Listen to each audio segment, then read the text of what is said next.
El triunfo de Donald Trump en las elecciones presidenciales de los Estados Unidos anuncia problemas para México y la economía en su conjunto. Porque el mandatario electo tiene muchas reservas respecto al libre comercio, el compromiso de campaña número 1 firmado por Trump es la apertura o eliminación del propio Tratado de Libre Comercio con México. Hola, soy Jorge Fernández Menéndez. En el terreno de la migración, su discurso ha sido agresivo contra las personas de todas las nacionalidades que han emigrado a la Unión Americana y su promesa de deportaciones masivas encienden el ánimo xenófobo en ese país. Este domingo matizó y dijo que expulsaría solamente a 1, 2 o 3 millones de ilegales con antecedentes criminales. Bienvenidos, yo soy Ezra Shabot. Para el gobierno de México, la llegada de Trump a la Casa Blanca implica retos inmediatos, como es organizar un frente de negociadores de gran talento para abordar los temas relativos al libre comercio y movilizar al sistema consular para que defienda los derechos humanos de nuestros connacionales en la Unión Americana, estén legales o ilegales. ¿Qué tal? Soy Pablo Iriart y esto es México Confidencial.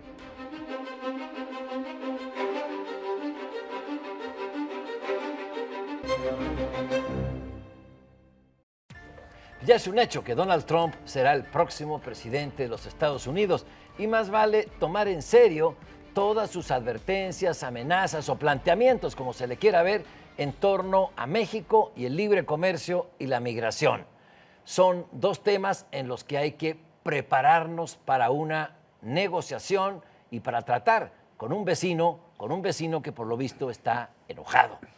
Ezra, Jorge, buenas noches. Hola, buenas noches. Mira, yo creo que habrá que ver, es imposible saber qué gobierno va a hacer Donald Trump en este momento. Las declaraciones, si nos vamos a las declaraciones, las que hizo en estos últimos días, una semana, apenas han sido muy contradictorias. Sobre el muro dijo, bueno, que en realidad iba a mejorar la valla que ya existe, cambió bastante su discurso. Sobre las deportaciones, dijo que iba a deportar entre 2 y 3 millones de mexicanos que tuvieran antecedentes penales o que fueran pandilleros y demás.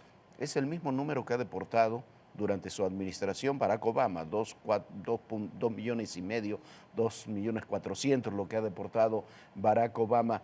Y en torno al libre comercio, yo creo que el tema no va a ser, porque no se puede acabar con el Tratado de Libre Comercio, el tema fundamental sigue siendo para la próxima administración Trump, sigue siendo China, y a partir de eso se va a renegociar o se va a revisar el Tratado de Libre Comercio con México. Mira, yo creo que cuando uno trata finalmente con un político que gana una elección, uno tiene bien claro por dónde se maneja. Con este tipo de personas que de alguna forma pues no tienen idea de lo que significa el ejercicio del poder porque nunca tuvieron la experiencia, que actúan o juegan a lo que se llama el feeling, o sea, a la improvisación, al soltar lo que más o menos les suena, a identificar de manera muy acertada el sentimiento de enojo de un sector de la población, finalmente gana la elección de manera apretada, encontrando los puntos débiles bien armados de un aparato demócrata que no pudo identificar dentro de su propio territorio quiénes eran los que podrían votar en su contra. Ahora lo que nos enfrentamos es a un hombre totalmente errático. El problema de que estás ante un político, que no sabemos qué va a hacer. Si supiéramos que se trata de un conservador, proteccionista, cerrado, que ha sido su trayectoria, tendrías cómo enfrentarlo. Pero estás ante como diríamos, un chivo en cristalería. Un hombre que se reúne con Obama y le dice, hombre, que el Obamacare está bien en algunas partes después de que lo hace a un lado, el tema del muro, pero de repente lo ve uno con posiciones mucho más realistas que lo que anteriormente podría plantear. Sin embargo, está también ligado a todo aquel sector ultraconservador al que le tiene que responder con posiciones, y en ese sentido, pues ahí vemos las demostraciones de racismo en la sociedad norteamericana que son sumamente graves, de expresiones de repudio y de rechazo hacia las minorías, hacia los mexicanos, el intento de nombrar a Steve Bannon, a este hombre de la prensa racista, antisemita, pronazi, y que ahora estaría ahí en la Casa Blanca, en un puesto que, bueno, no es Chief of Staff, no es el jefe del equipo, pero estamos hablando de pues, un hombre que en este juego de irracionalidades no sabemos bien a bien hasta dónde puede llegar. Y yo creo que ese es el temor. El temor no es si tratado de libre comercio sí o no, sino si podemos encontrar una línea que pueda conducirlo a estar centrado y a no tener que pagar facturas con grupos que de verdad pueden hacer incendiar por lo menos varias ciudades de la Unión Americana y nosotros dentro de ella. Esos temas que ha planteado Trump, incendiarios, creo que hay que tomarlos en serio. No sé hasta dónde los vaya a cumplir, por supuesto, ya es contradictorio, no es lo mismo el candidato a presidente que el presidente, pero a esos grupos radicales que tú mencionas, César, les va a tener que cumplir, les tiene que cumplir en algo. El compromiso número uno de los compromisos firmados y que envió a sus votantes Donald Trump es abrir o desechar el Tratado de Libre Comercio. ¿Qué tenemos que hacer? ¿Decir, no, esto no va a pasar? No, hay que prevenirnos. Es posible que no sea tan grave como lo plantea y que solo sean adiciones, pero necesitamos tener ya un equipo negociador talentoso, capaz de discutir y capaz de tener interlocución con su contraparte norteamericana, estadounidense. Lo mismo en materia migratoria. Lo que ha dicho Trump, dice, voy a deportar 1, 2 o 3 millones de ilegales criminales. Me parece que está en todo su derecho. Me parece que está en todo su derecho. Y en todo caso, serían menos que los que ha deportado Barack Obama. Las cifras que daba Jorge son correctas, pero hay que agregarlas de este año. Son 2 millones, casi 2.900.000 expulsados, de los cuales 47% no tienen ningún antecedente penal, y separó a padres e hijos porque muchos de ellos fueron niños expulsados al llegar al otro lado de la frontera, que viajaban solos. Sí, por eso.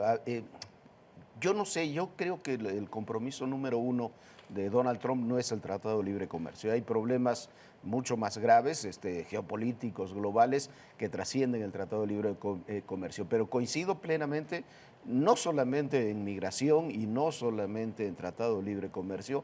México tiene que tener, por la impredecibilidad del personaje y de su gobierno, tiene que tener una estructura que no tenemos, tampoco la tenemos en la Cancillería el día de hoy, como está preparada, como está armada, porque es una Cancillería que está trabajando para tiempos normales, vamos a decirlo así, una estructura y personajes que tengan que trabajar en eso. Se ha hablado mucho en estos días de Luis Videgaray, yo coincido, si uno ve más o menos quiénes son los que pueden tener interlocución con ese equipo, porque ya la ha tenido, ha sido el equipo de Luis Videgaray. Él o gente de su equipo tendrán que estar probablemente en ese ámbito.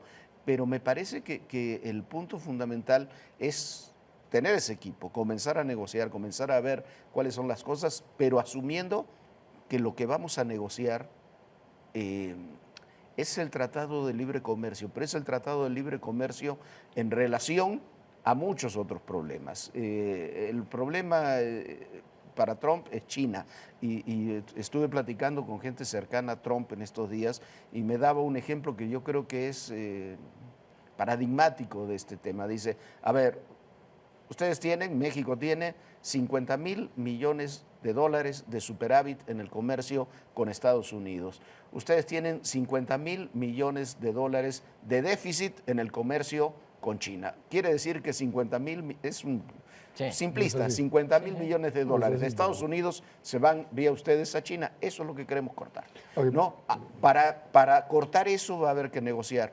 Para ver el tema de qué es lo que va a pasar la alianza de Trump con Rusia, que ya es un hecho, va a haber que pensar también en términos diplomáticos, cómo se va a actuar con la Unión Europea. Me parece que hay que modificar o repensar todo el ámbito estratégico de México, más allá del libre comercio a la migración. Ahora, hay que entender que todo ese planteamiento tiene que pasar por un filtro en buena parte que se llama Congreso. Y en el Congreso, el Partido Republicano, hay que recordar que una buena parte del Congreso no responde necesariamente al interés del presidente. No siempre hemos visto precisamente estas contradicciones, se lo deben mucho a sus electores, fundamentalmente en Cámara de Representantes, menos quizá en el Senado.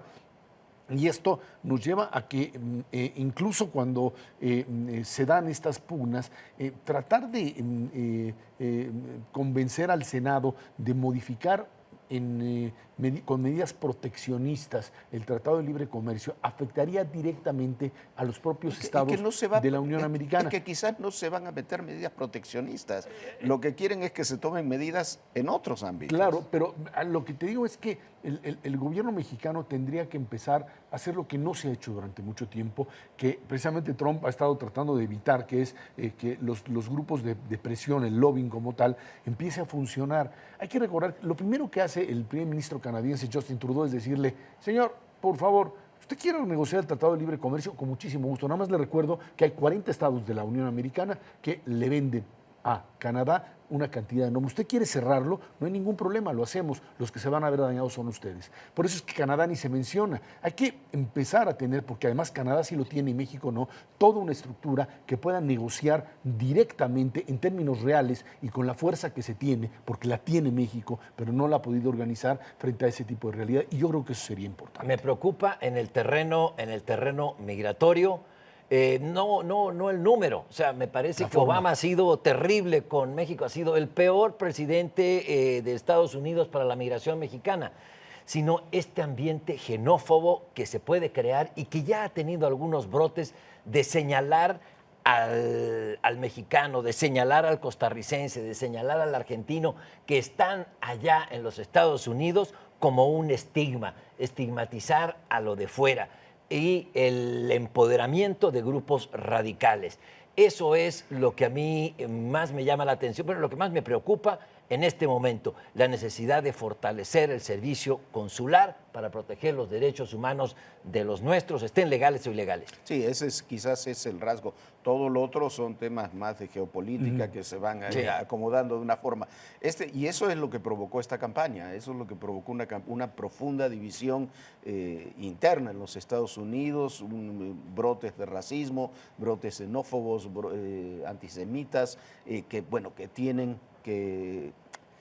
Decía el propio Trump en una de las entrevistas, en la de 60 minutos, creo que llamaba a que se pararan, que él iba a gobernar para todos. Bueno, tendrá que comenzar a demostrarlo con hechos. Si hay alguien que puede parar esas expresiones, es él mismo, con acciones, con medidas concretas. Es que si no, no se la va a acabar. Es que si no, no se la va a acabar, porque lo que va a tener es, más allá de todos sus intentos, va a tener tantas disensiones internas que su gobierno va a ser un caos. No se puede gobernar. No puede tener a Steve Bannon, a un tipo como estos ahí al frente de... Lo puedes tener a Steve Bannon y le tienes que poner otros 10 alrededor que no lo muevan y lo hagan a un lado. Y bueno, para los demócratas y toda la otra parte, la resistencia apenas empieza. O sea, aquí hay que comenzar otra vez a entender que se trata de un momento de enfrentar este verdadero peligro que representa Una pregunta, Ezra, pero hablas de resistencia y enfrentar. ¿Hay que negociar o no hay que negociar con Trump? No, pues esa es una realidad. Es que te lo pregunto porque en la prensa nacional hemos visto verdaderas reacciones histéricas. ¿Que quieren que declaremos la guerra? ¿O qué? Histéricas, que prácticamente quieren que declaremos la guerra y creen que esto es la Inglaterra del año 39. No es así. No, Jorge. No, por supuesto. Claro. Trump va a ser presidente, nuestro principal socio comercial de Estados Unidos, nuestro socio estratégico, estamos en América del Norte. Y el bloque América del Norte. Por conservar la posición en América del Norte. Así es, Jorge, Ezra, muchas gracias. Muchísimas gracias a ustedes. Buenas noches. Esto fue México Confidencial.